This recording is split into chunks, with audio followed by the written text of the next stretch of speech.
আসসালামু আলাইকুম রহমতুল্লাহ।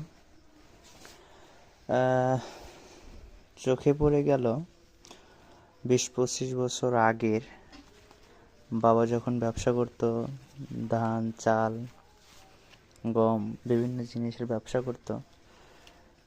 এই খাতায় আর কি হিসাব রাখতো। আসলে বাবা ওরকম লেখাপড়া জানে নাই, মেজ ভাইয়ের সহযোগিতা এবং ভাই বোন সবাই মিলে ব্যবসাটা ঠিক রাখতো। আসলে যে দেখতে পাচ্ছি চাউল,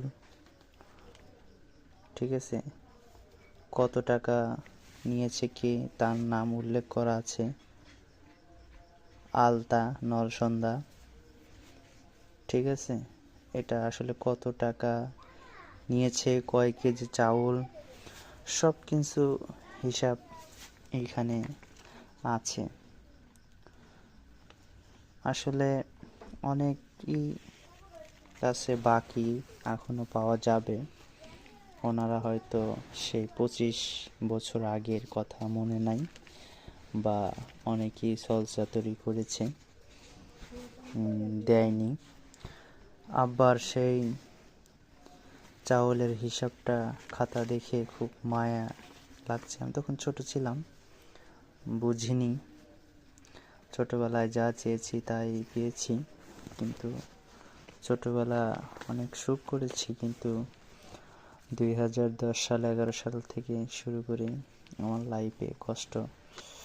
যাই হোক, যে আলতা আমি দেখতে পাচ্ছি, বাড়ি নরসন্ধ্যা সব কিছু সুন্দর করে কিন্তু হিসাব করা আছে, কত টাকা বাকি, কত কি খেয়েছে।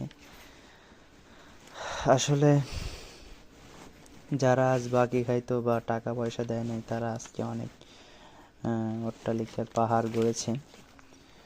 যাই হোক, ওসব অতীতের কথা না বলি।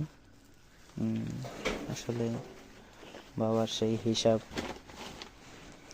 খাতাটা খুবই কষ্ট দিচ্ছে দেখে, যে বাবাও চলে গেল কিছুদিন আগে। আব্বা লেখাপড়া কম জানতো, কিন্তু ব্যবসায়িক বিষয়টা খুবই ভালো বুঝতো, ঠিক আছে। সে নজরুল ইসলাম, নরসন্ধ্যা, অনেক লাস্টের দিকে আর কি মেজো ভাই বাসা থেকে চলে যাওয়ার পরে ব্যবসা বাণিজ্য ওরকম হয় নাই, যার কারণে এক পর্যায়ে আব্বা হিসাব নিকাশ